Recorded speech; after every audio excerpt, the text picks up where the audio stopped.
Let's start off with the election of chair. I'll pass over to Ben Attrell, our legal advisor. Good morning. Members, can I have nomination, please? Nominate Councillor Emily Strudwick. Happy to second. Over to you, Chair. Welcome, everyone. I am Councillor Emily Strudwick. Let's do... Oh, anyone got any declarations of interest?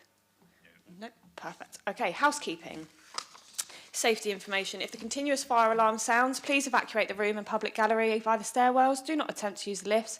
Please assemble at Queen Victoria's statue in front of the civic offices. In order to comply with the Guildhall Trust fire marshal regulations, anyone who signed in at the Guildhall reception desk should sign out when leaving the building at the end of today's meeting. Please, can everyone use the microphones and remember to switch them off when they have finished. Let's do introductions. I'll start on my left. Good morning, everybody. Councillor Stuart Brown. Councillor Raymond Dent, Copner Ward. And I'll pass down to Ben. Good morning, everybody. My name is Ben Attrell. I'm a solicitor employed by the Council. I'll be advising the subcommittee today. Anna Martin, Democratic Services. Good morning, Derek Stone, Principal Licensing Officer. Morning, I'm PC Ben Lewington, Hampshire Police. Colin Pollard, Hampshire Police Licensing. I'm John Walsgrove, I'm solicitor for the applicant. I'm Panchalinga Maranan, I'm from New Quickie Mart.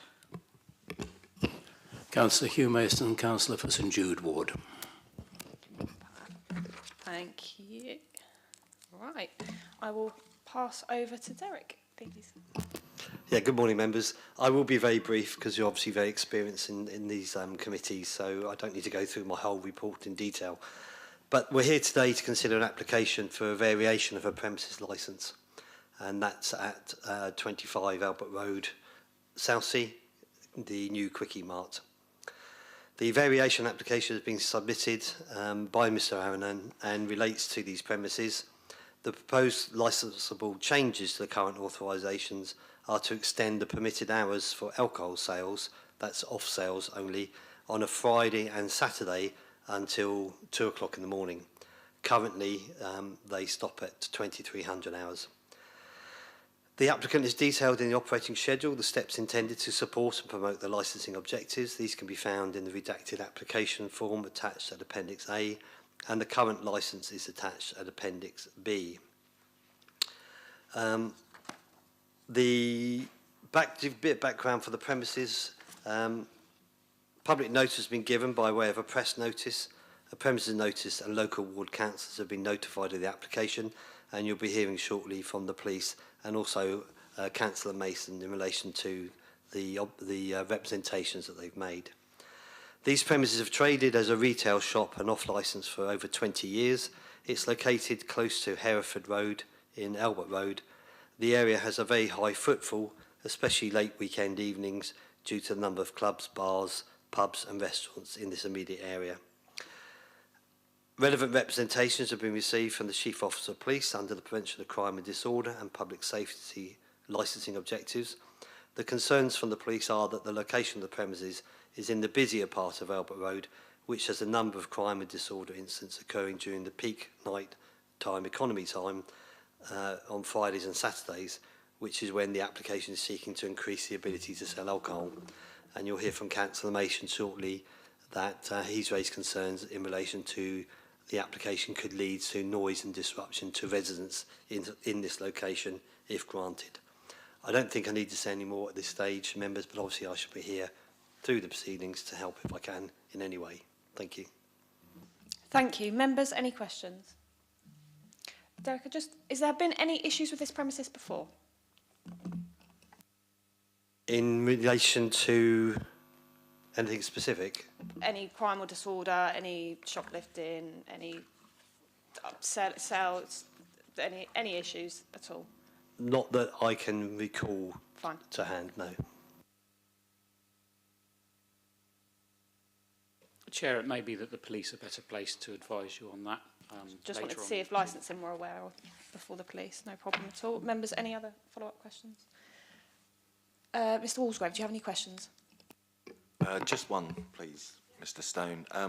Was there any reason in your report you've listed a number of paragraphs from the Section 182 guidance and the Council's own policy?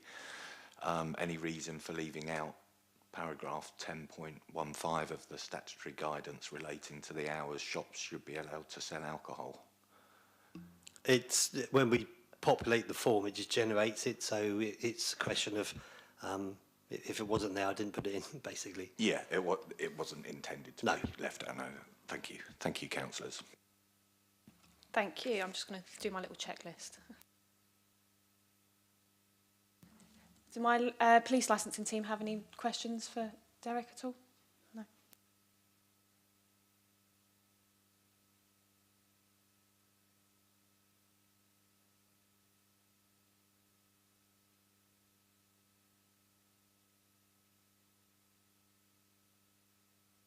Chair, if it assists, the only other party would be Councillor Mason.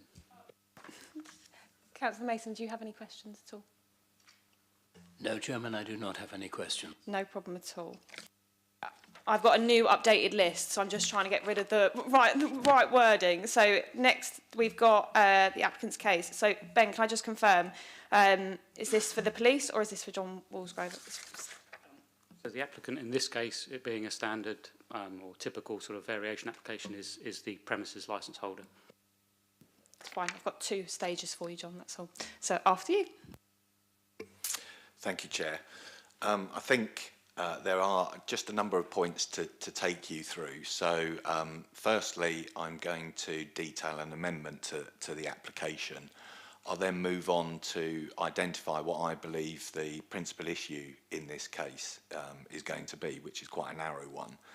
Then talk about who has the burden and standard of proof, give you some background as to why Aranan has made the application for the variation, then look more specifically at an analysis of the police evidence that's been adduced, and lastly conclude by giving you, in my view, the reasons why you should grant the amended application that I'm going to apply for. So just going through those 6 points, the first is the amendment to the application. So my client met with the police, and obviously they raised concerns regarding the hours that he'd applied for and explained the reasons why. And accordingly, taking those into account and having taken advice from me, he wishes to amend his application. So he would like you to consider varying the premises licence to sell alcohol on a Friday and Saturday until midnight, but with the opening hours to extend until 2 a.m, which would obviously enable him to then offer available soft drinks, snacks, the food items, etc., other convenience store products. And just for your reassurance, he is able to lock his alcohol behind shutters, so that if you were minded to grant the variation, you could include a condition that at midnight on a Friday and Saturday, the alcohol must not be available for selection by members of the public, or have no access to it, or whatever appropriate wording you thought was necessary. So that's the amendment to the application.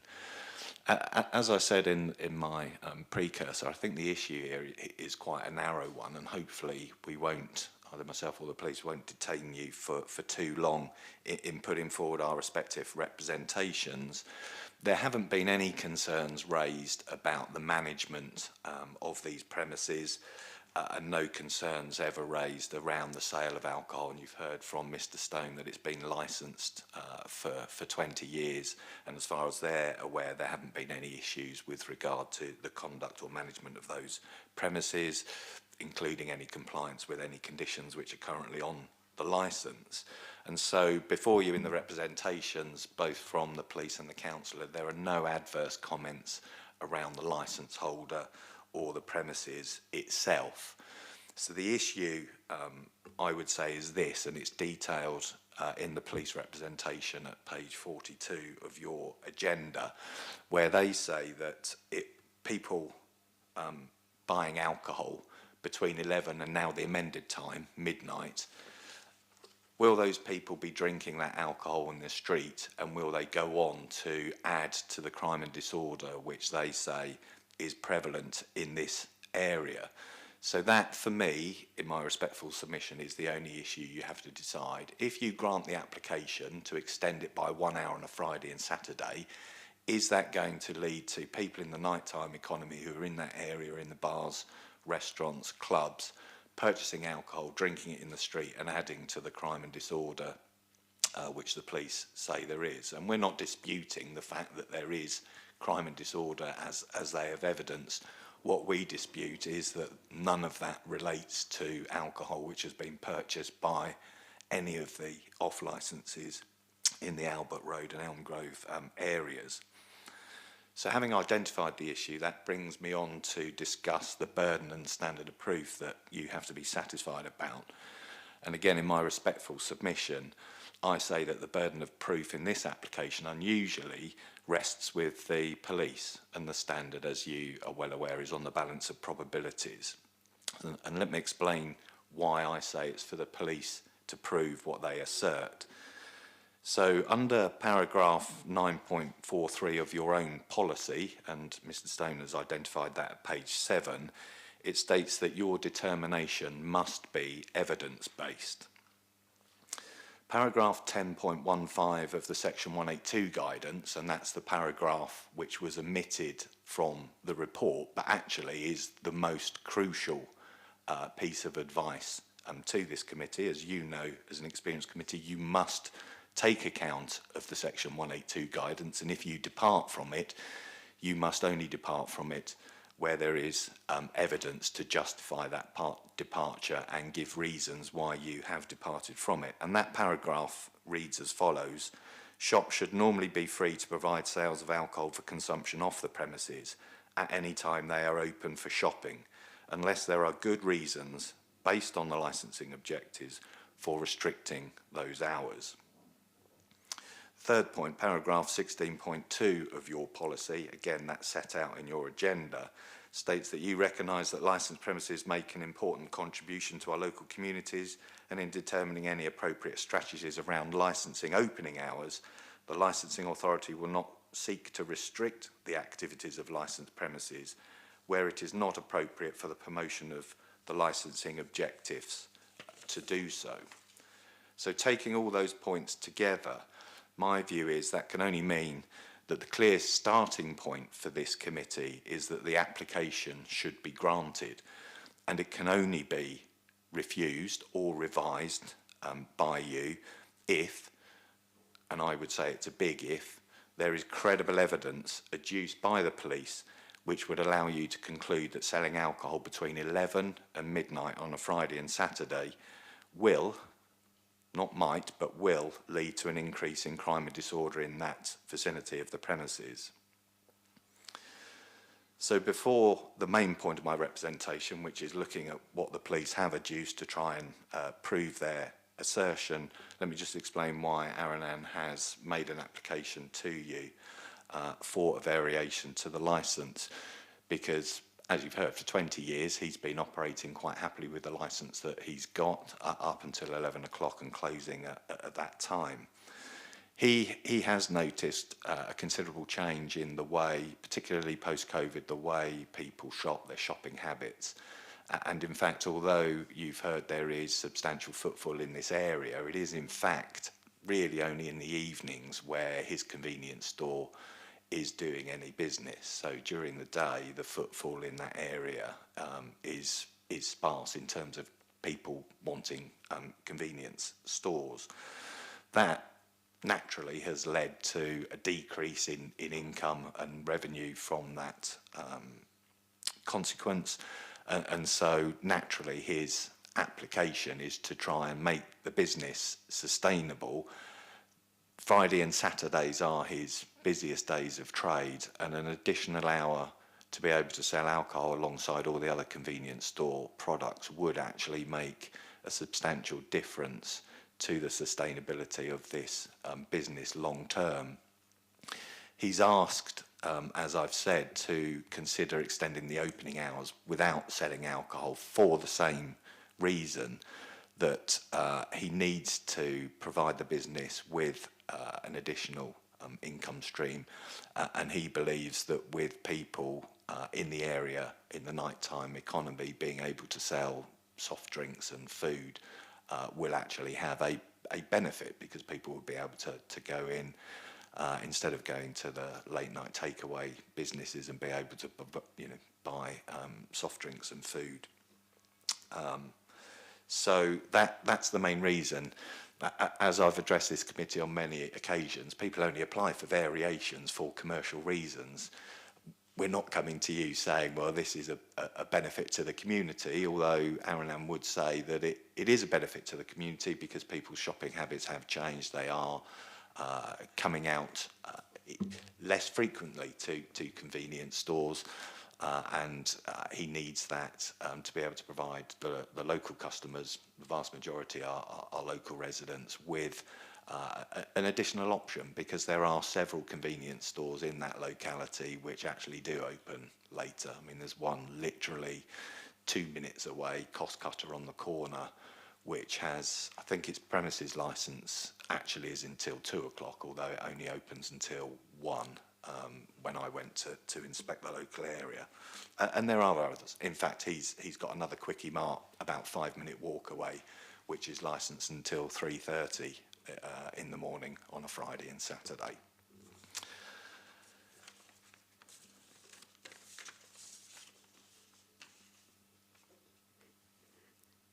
Looking at what the police have adduced in their evidence, they've provided effectively two documents, 2 sets of statistics. The first set of statistics is over a period of 12 months through 2024. What it doesn't do is provide any information to this committee about what hours those offences took place. It doesn't say where they took place. I did ask for disclosure of information and was given some fairly broad terms that it was just within the vicinity of the premises in the Elm Grove and extended Albert Road area. So I'm not entirely sure how far, what geographic area they cover. What it doesn't do critically is detail in those offences whether any are related to drink, and more particularly whether any are related and can be linked to the sale of alcohol from off-licence premises. So in my respectful submission, the statistics produced in Appendix 1 are completely irrelevant, and no weight should be attached to them whatsoever, because they don't add anything to the assertion that between 11 and 12 selling alcohol from this shop is going to increase the crime and disorder in the locality. The second set of statistics are specific offences committed between January and April of 2025, and if you have a look at those, there's only in fact 2 allegations that take place between the hours that we are now talking about in terms of the sale of alcohol, and those are on the 25th of January and the 8th of March.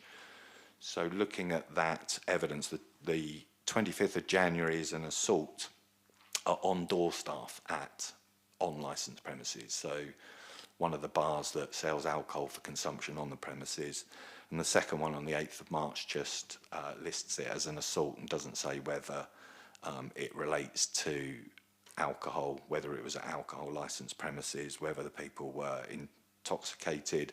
Doesn't say there's any link to the sale of alcohol from off-licensed premises.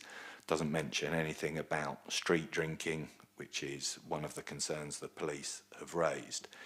So of that second set of statistics, the 2 which fall within the relevant time period, there's absolutely no correlation between that evidence, and it is just reports of offences, and the police requirement to prove that selling alcohol between 11 and midnight would add to crime and disorder. That it just doesn't satisfy the standard of proof on the balance of probabilities. The other offences listed in that appendix, I say, aren't relevant to your consideration at all, either because they happen at a much later time than is proposed. So obviously the police prepared their evidence on the basis of their application, which was selling alcohol until 2 a.m, but as you've heard, my client accepts there is an appreciable risk if he sold alcohol after the time that the majority of the bars in that area close, which is between 1 and 1:30. Hence the police adducing that evidence. But now we've amended the application. My submission is, well, those now become irrelevant because they're not in the time frame that you are considering at all. There are a couple which are much earlier in the evening, and I say they're not relevant because, again, they relate to incidents which are not linked to the sale of alcohol from off-licence premises, and there's no assertion in those allegations that it's got anything to do with selling alcohol from shops or street drinking, which are the concerns the police have raised. So adducing statistics of reported offences of crime and disorder in the area, it is not enough, in my view. They must be able to address you with evidence, credible evidence. You'll remember your policy says it must be evidence-based. It must be credible evidence to assert that selling alcohol from an off-licence is going to cause issues. There isn't any evidence at all that's been adduced. I've asked for it to be disclosed. There hasn't been any evidence adduced to prove that point, in my view. So just in conclusion, as to sum up why I would ask you to grant the application, as I said at the outset, there's no dispute about how well managed these premises are and that it hasn't had any previous issues. My client is a very experienced licensee, has numerous off-licences within the Portsmouth district. There's no concerns raised about the way he would manage it, and he always works in partnership with the responsible authorities, particularly the police. And as I say, in this application, he's taken on board the risk that was identified and consequently amended his application, but wanted me to say that in relation to one of his other shops in Goldsmith Avenue, previously the police have requested him to stop selling alcohol, particularly on match days, etc. And he always does and follows what the police advise him to do. And I'll come back to that point in just a moment. As I've said, burden of proof is on the police. On the balance of probabilities, we say they haven't proved what they asserted. And the last point is that you know as an experienced committee that there is a power to review a premises licence at any time. So although I can accept and acknowledge that there is a risk, is that risk actually one which is credible? Is it a very, very small risk which needs to be addressed by refusing this application? We say not, because of the power to review the licence. The Licensing Act was a permissive act. It was to allow responsible operators the flexibility to run their businesses how they chose to run them, with the power to review should there be any adverse impact on the licensing objectives.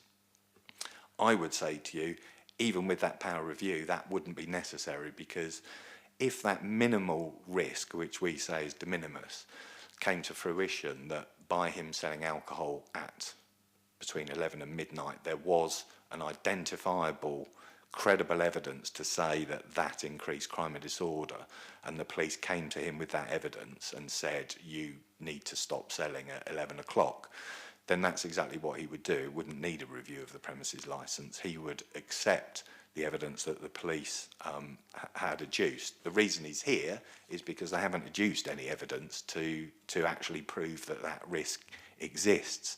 And if that risk really was credible and could be proved by evidence, then the other off-licences in that area that all sell alcohol later at night would have had their licences reviewed by now, and they haven't. So that in itself suggests to me that there would be no adverse impact on crime and disorder objective if you grant the application. My client would like to thank you for the time that you've given this application, but also wants to extend his thanks to the police for the correspondence and for the meeting that they had with him, and wants to reassure them that despite sitting across the table in a contentious licensing hearing, he is, of course, always going to be working with them in partnership. Thank you, councillors. Thank you. You touched on how many he's got. Your client has a lot of licences. How many licences in Portsmouth? 11 now. And then I know you briefly touched on it, but what measures are in place to prevent the crime disorder? I know you mentioned about the locked fridges or for the wine. Is there any other measures in place to kind of prevent this?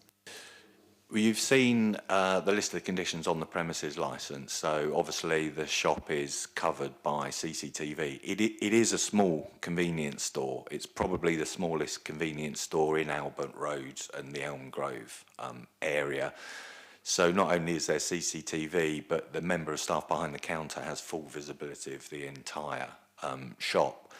And as you've heard, if you grant the licence to midnight and extend the opening hours to 2, then he would lock effectively the sale or display of alcohol, so it couldn't even be accessed by anybody coming into the store. Perfect. And then the only other question, you said it's a busy night time on Friday and Saturday. Is that for alcohol sales, it's busy at the night time, or just busy in general? Yeah, busy in general. That seems to be the 2 nights that people now, purchase the greater number of items. I suppose getting enough in for the weekend.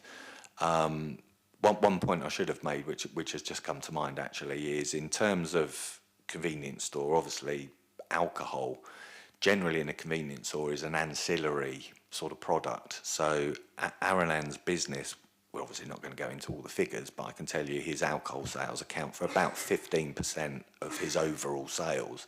So it's not a predominant product that people are buying. It's when they go in and they're buying their food products, etc., they might buy a bottle of wine or some beers to take home with them. It is an ancillary product.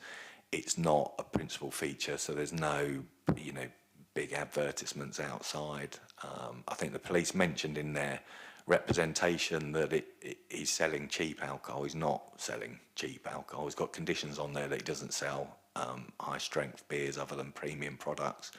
His alcohol is not cheap, and it's there as part of the convenience sales.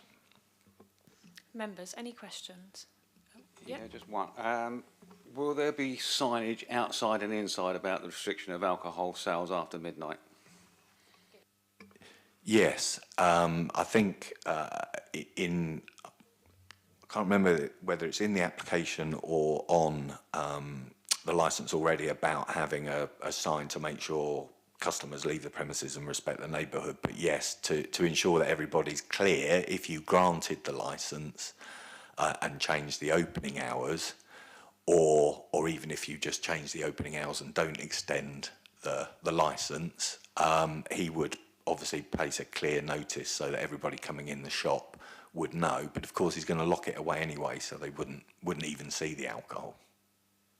Yeah, so the point being that basically if there is signage outside, then there's less chance of someone getting a bit of aggravation because they think the shop is open, but they're not selling alcohol. So I think the signage is very important for public safety and for the staff as well.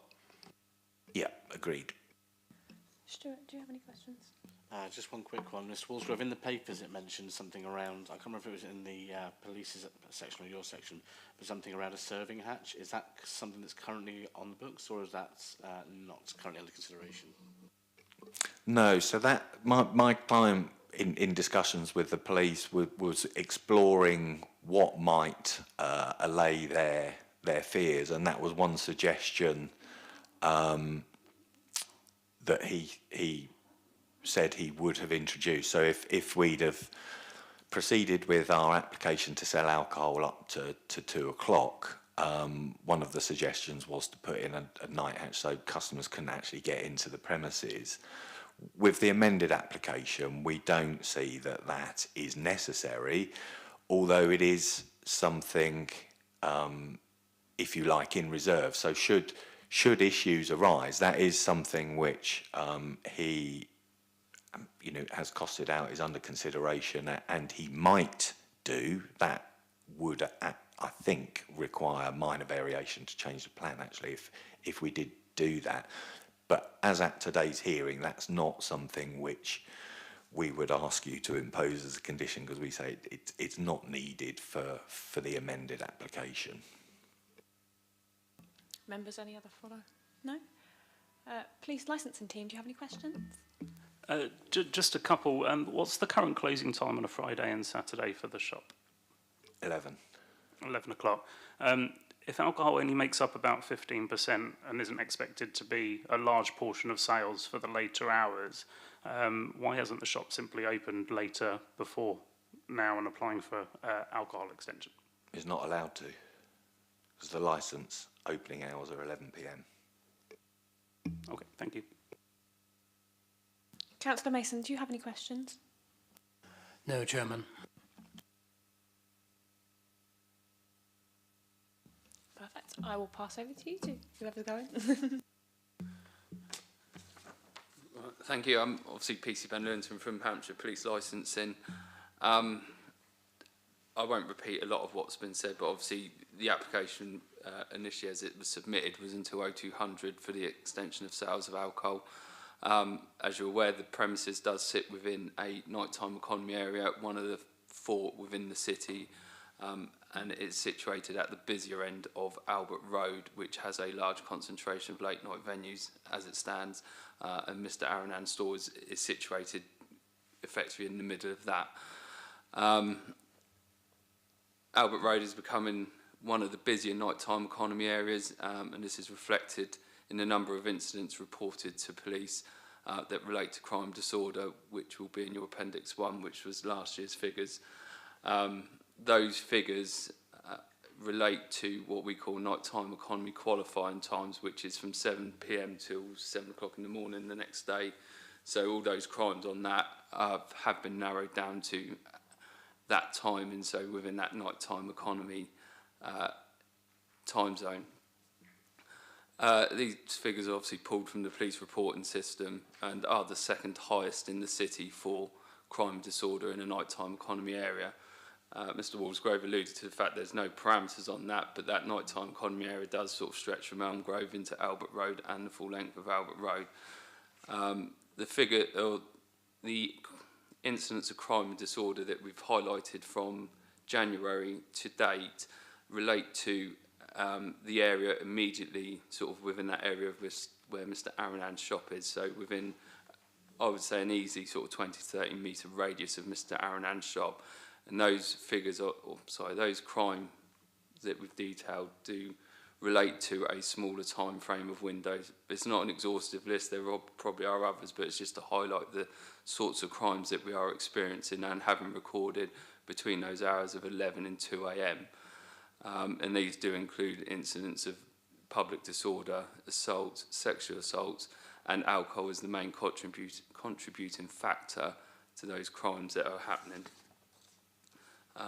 I won't go over the summary of the incidents. You've got that in your Appendix 2 that I'm sure has been read. But it's suspected that allowing the increase in hours and the availability of cheaper alcohol will encourage greater off-sales consumption within that nighttime economy area, and will also encourage later street drinking. Again, there are, within those crime figures, some of those do relate to street drinking and offences relating to that. Street drinking, and this will further add to the crime disorder that already occurs within that area. The initial application that was submitted in this format didn't have any additional measures to combat the increased risk. So we did speak to Mr. Aranan in person to try and resolve this, which is where the night hatch suggestion came in. He did offer to reduce his hours, but still wanting to go past that 2200 hours slot. And he also mentioned about the use of SIA and extra staff within the store. It was our sort of opinion from a policing perspective that even with those measures, the sale of alcohol would still be a contributing factor to the crime disorder that does occur in that area. Mr. Walsgrove came to the point of, yes, there's no crime directly linked to Mr. Aranan's shop, but it is difficult to try and link specific crimes to an off-licence and any alcohol that may have been bought or consumed from that off-licence. But it does, by allowing those extended hours of sale of alcohol, could create a further flashpoint within that nighttime economy area. So yes, it might, at the moment it closes at 11, but those extended hours might be a focal point for people to go to once those later night venues within the area close, which will in turn create a flashpoint that we do see at other venues within that area where a congregation of people that are in drink hang out, and yeah, we just think that it might end up adding to that crime disorder that's already been recorded. Yeah, thank you. Thank you. Members, any questions? I've got just one. Obviously, Mr. Walsgrove mentioned about the timings. I appreciate, obviously, the investigations and the crimes that have happened here were obviously extended because originally we thought it was at 2. Yeah. There's 5 I can see that are up until midnight. Do we know how close them instances were? I know you've said about 20, 30 metres. I just trying to narrow it down a little bit because it's hard to obviously say it's, like you said, I can't say it's from this premises, but did they assist with it? So those recorded incidents that I've highlighted in Appendix 2 are within that sort of close proximity, that top end of Albert Road. So if you sort of take Mr. Aronan's shop as the centre of it, it is within that top end. So, yeah, so to the junction of Albert Road, Victoria Road and Elm Grove, and then down to probably around the King's Theatre. So it's within that sort of circle of from the shop there, if that helps. Yeah. I don't know if this is for you guys or Derek. How many off licences is there in this? So there's going to be the cost cutter that was highlighted. There is a new convenience store opening up a few doors up, which has got a licence to 11. And I think there might be a couple more fairly close by, but not in that immediate area, if you like. Yeah, go for it. With the cost cutter being open until 2 o'clock, is that when it's licensed to sell alcohol until, or is that just its regular opening hour? I believe that's in its sales of alcohol is until 0200. Members, any? No? I'm sure you have questions, Mr. Walsgrove. Only one or two, thank you, Chair. Just in relation to the statistics you've adduced, do you accept my contention that none of them actually relate to street drinking? So that list of offences from January to April, none of them relate to people drinking on the street? As I said, that's not an exhaustive list. I've just highlighted a number of them within that area and that time frame to give you an idea of what's happened. Without going scrutinising the system in a lot more depth, I couldn't tell you which ones are related to street, or if there are any others relating to street drinking. Okay, but my reading of those is that where alcohol is mentioned, it's in relation to the bars in that area. Is that a fair reading of those offences?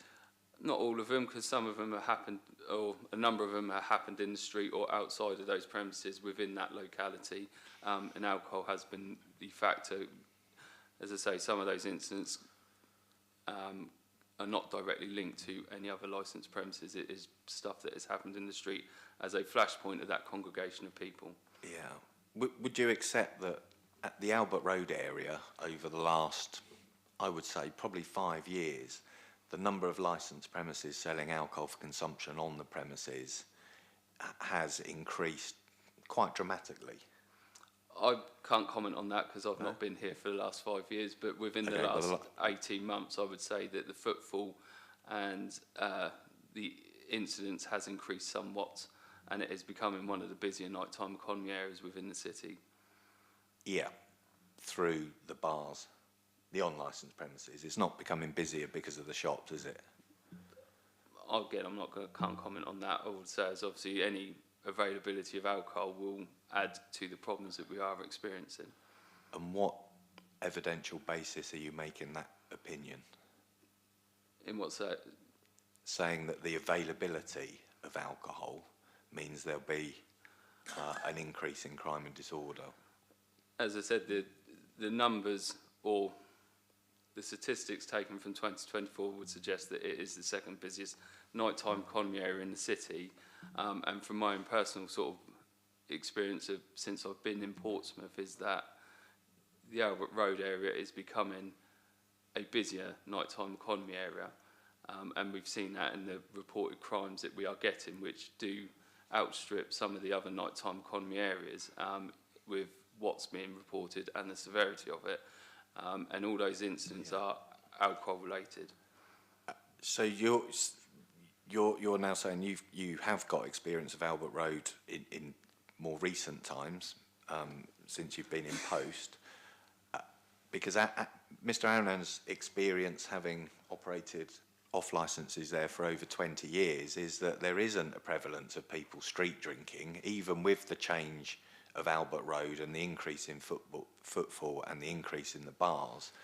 It's not people out in the streets drinking. Yes, he acknowledges that it is busy at the weekends, people are visiting the bars, and there are issues with people when they've exited those bars. But are you saying you've actually witnessed on a regular basis crime and disorder through street drinking?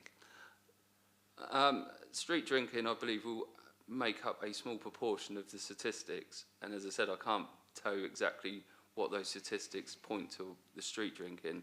What I'm saying is obviously I've been in Portsmouth for 2 years, and over the sort of last 12 to 18 months, I would say there has been a significant increase in the footfall within the Albert Road area that I have witnessed. And yes, I have witnessed crime disorder in that area firsthand whilst I've been on duty. I don't doubt that. I asked the question whether that was in relation to people who were drinking cans and bottles that they bought from off licences. I might come in if I may, just because I cover the area as well. I have seen 2 incidents that I can recall that have related to street drinking. One was on Elm Grove outside a pub called the Deco, where the street drinkers ended up coming to blows with the door team there. That was a few months ago. And the other was just outside the location of this shop, which is like a triangle, if you like, between there, the pub opposite, and a kebab shop. And the concern for us is quite simply that there's a lot of available flashpoints for people in drink in that heavily populated area that come together and have falling outs. We have fights in the street right in the location of this particular shop, and it's not anything to do with the shop. We do absolutely agree with that, but it's right outside. It is going to impact on the business. The alcohol sales being available, we contend, is likely to increase to an extent the street drinking side of things, but the store being open is also going to be providing a business for these people that are out at that time of night, and therefore could potentially become another flashpoint as well. So they're the kind of main concerns that we've got. No evidence of any issues at Cost Cutters? Not that I've got here, no. No, thank you. Okay, I'm just going to follow up. Has this premises ever reported any crime that's happened outside their premises to you guys at all? Because you just mentioned one happened outside. I'm just curious if, even though it's got nothing to do with them, have they ever reported it to you? It'd be fair to say that that happened at a time when the store would have been closed. Members, any? Hugh, do you have any questions? No.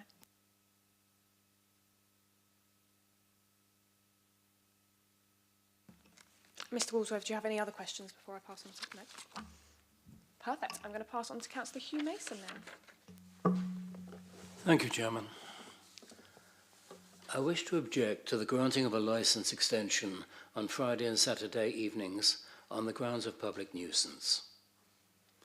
I recognise that the licensing law is not the primary mechanism for the general control of nuisance and antisocial behaviour by individuals once they're away from licensed premises.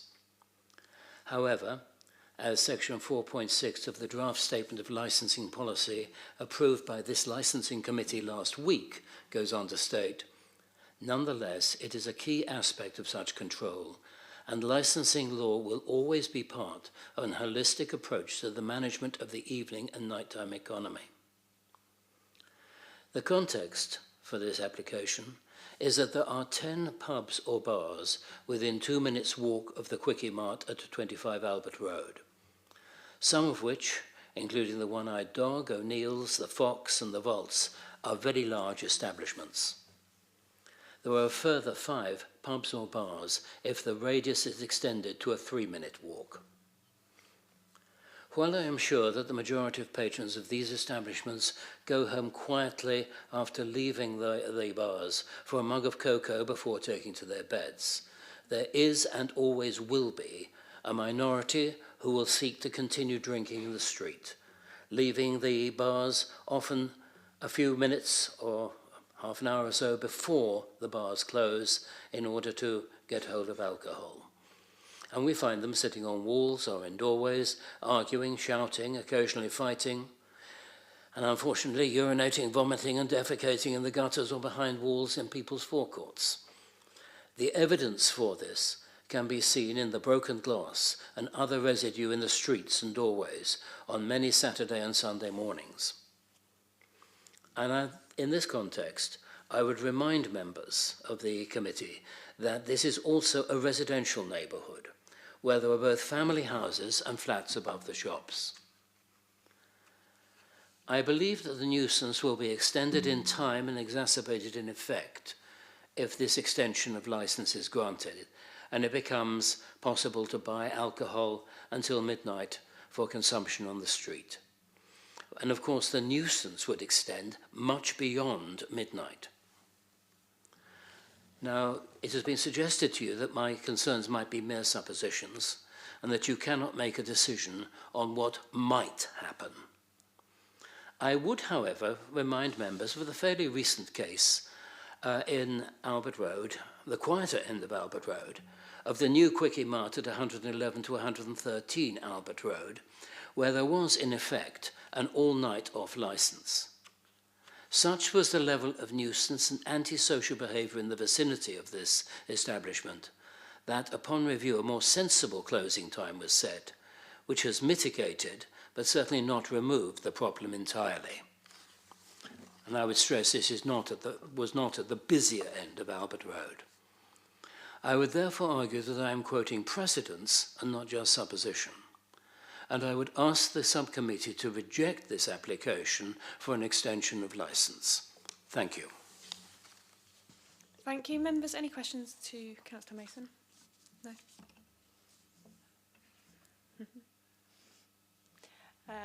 Ben, do you have any questions? Sorry, there's 2 of you in the room today. Do you have any questions for Councillor Hughes? No, none from us, thank you. Mr Walsgrave, do you have any questions? No.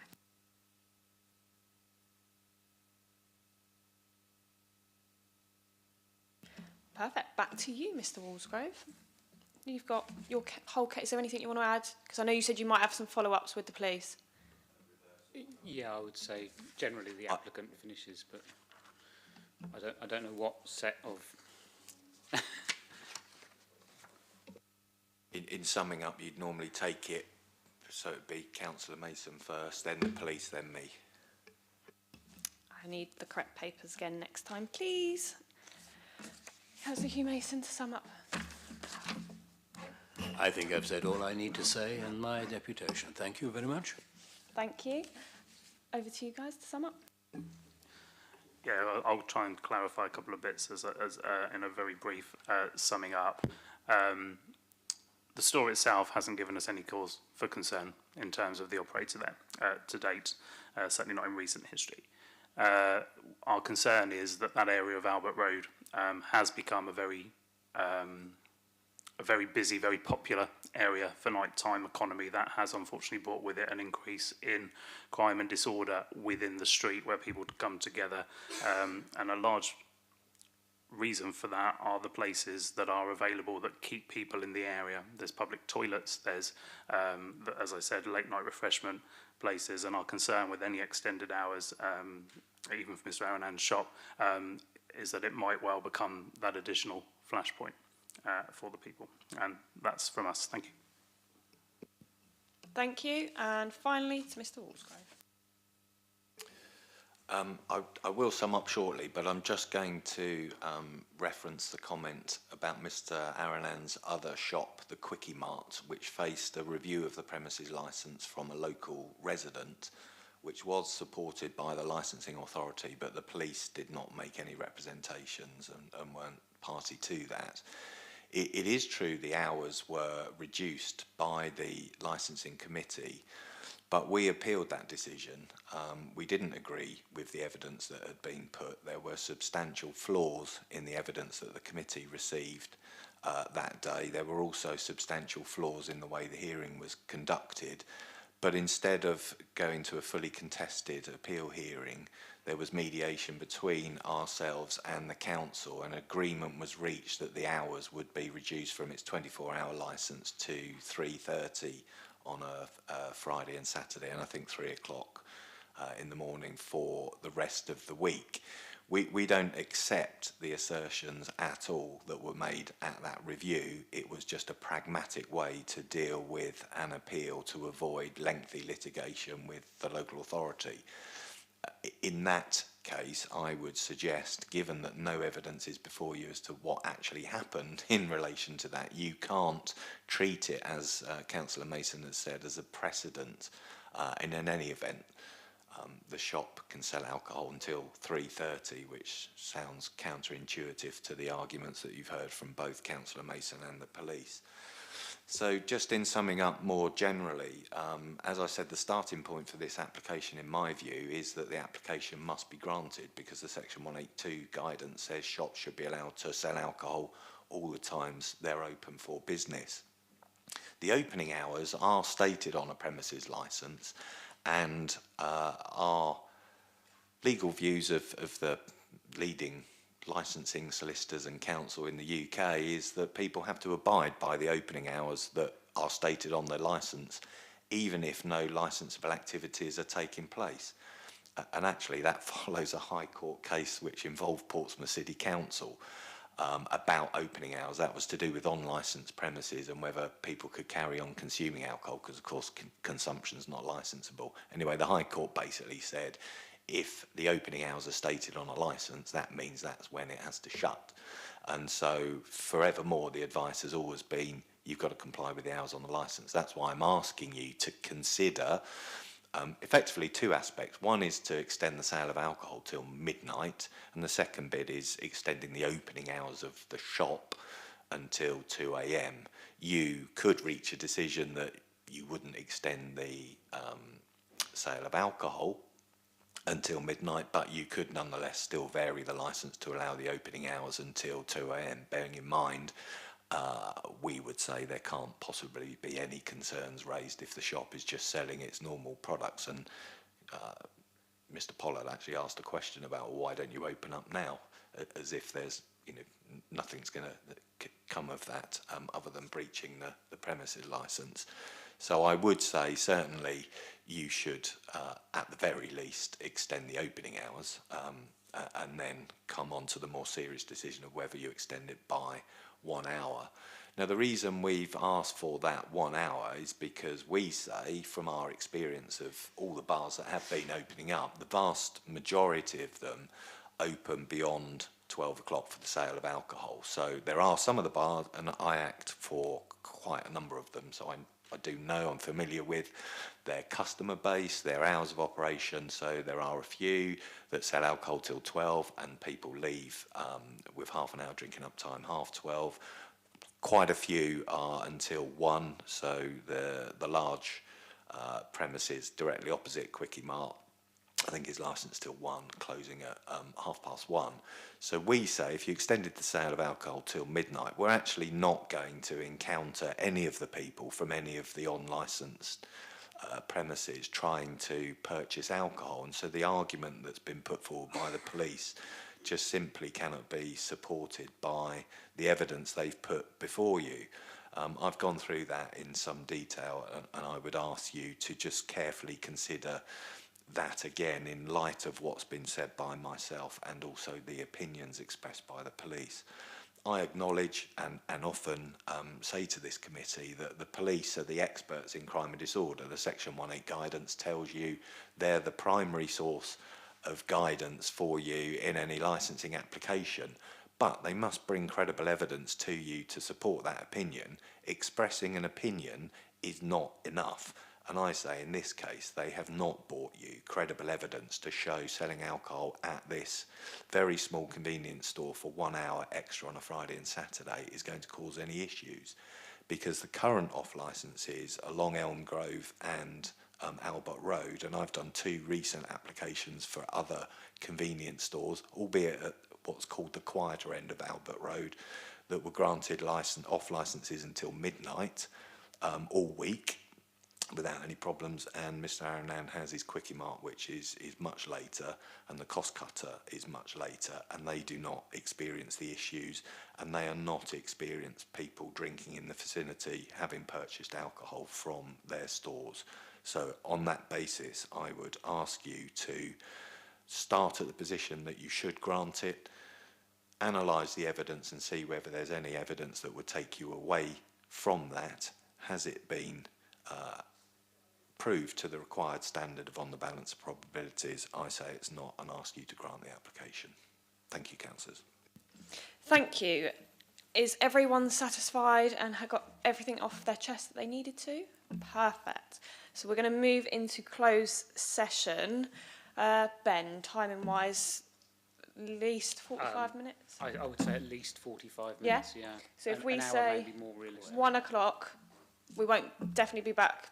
Might be around then, but if not. So- and as always, if you see us, we're not avoiding you, we can't talk to you. All right? Absolutely. So the subcommittee will not reconvene before 1 o'clock, but it may take longer.